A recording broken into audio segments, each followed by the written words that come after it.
এটা কোথায় জানেন? এটা হচ্ছে প্রবাস। এখানে মনে ব্যথা আর বুকে কষ্ট নিয়ে, চোখের পানি নিয়ে সবার মাঝে হাসি খুশি থাকতে হয়। এটাকেই বলে প্রবাস।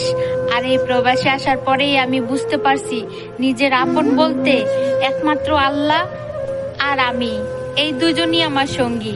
নিজেকে ভালো রাখার জন্য সবকিছুই করতে হয় এই পৃথিবীতে।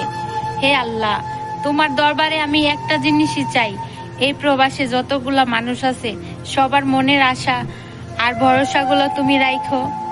আর যত কষ্ট আছে কিছুক্ষণের জন্য সব তুমি ঠান্ডা করে দিও আল্লাহ।